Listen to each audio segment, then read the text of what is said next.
Hey guys, in this Historical Fiction 101, I'm going to be talking about spoilers. What do you consider to be a spoiler in historical fiction?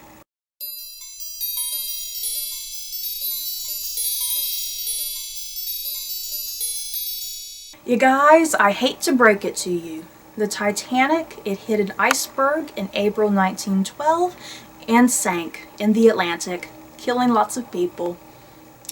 Is that a spoiler to anybody? Seriously though, and I do mean seriously, is that a spoiler to anybody? Should it be a spoiler? And that's pretty much what I want to do with this video. I just kind of want to have a very short video here. I just mostly want you guys to leave comments down below with your opinions on spoilers in historical fiction. Let's put it this way. If something is historical fact, this is my opinion, I don't know about you guys. If something is historical fact, you can research it, it's there, it's public knowledge, I don't consider that a spoiler. So yeah, my question is, do you guys consider historical fact to be spoiler-worthy material? You know, I know certain elements of history. I know things about like the Tudors and the Romanovs. You know, I specialize with certain eras of history. That's kind of where my knowledge is and my interest. And yeah, there's things, you know, maybe I don't focus a lot on like the Civil War or the American Revolution or things like that, you know, or even like ancient history, like ancient Greece, ancient Rome. That's not my field of specialty in terms of where my interest is and in terms of what I read in the historical fiction genre. So yeah, the thing is, even though there may be eras of history that I'm not entirely familiar with, it's still not a spoiler, I don't think. You know, things that happened during that time shouldn't be spoilers, even if I don't know those events personally. So yeah, like I just said, I don't consider historic fact to be a spoiler at all, whether or not you know what the history is of any given person or event, you know.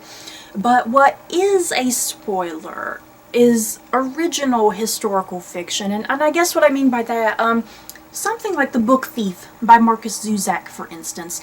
Even though The Book Thief takes place during World War II and it takes place in Germany, the thing is, all of those characters are original characters. You have no idea what's going to happen to those characters. You know, you have no idea who's going to live, who's going to die, how they're just going to end by the end of the book. So yeah, obviously, books like that, yeah, even though they do take place in history, they feature original characters, original scenes, original events, and whatnot. So just to end this video, like I said, I just wanted to make something really short because I just mostly want to hear your opinions down below. What do you consider to be a historical fiction spoiler? Do you agree with me in the fact that historical fact is not a spoiler?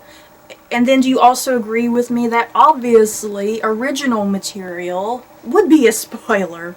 I'm just very curious of your guys' opinions because a lot of times when I do review historical fiction, especially if it's about a real figure or a real event, something like that, sometimes I'm not worried if I should mention certain things in a review, you know, because for instance, I recently read The Maid by Kimberly Cutter, and that was about Joan of Arc.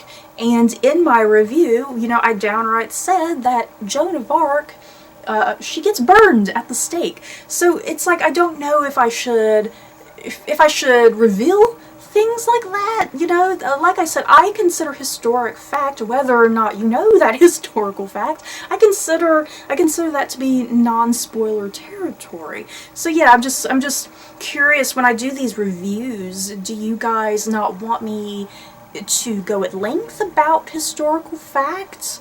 Do you not want me to tell you if somebody lives or dies? And then, once again, I obviously would never spoil you guys about, you know, original characters, original material when it comes to historical fiction, because, yeah, that's definitely not fair, because, yeah, that stuff is not historic fact. But still, it worries me, nonetheless, that I might possibly be giving away spoilers to people. So, yeah. Once again, just leave your thoughts down below about what do you consider to be a spoiler when it comes to historical fiction. So that's it for this video. I hope you guys enjoyed. Don't forget to like, comment, and subscribe. And if you liked this Historical Fiction 101 video, you may like these other videos. Bye, guys.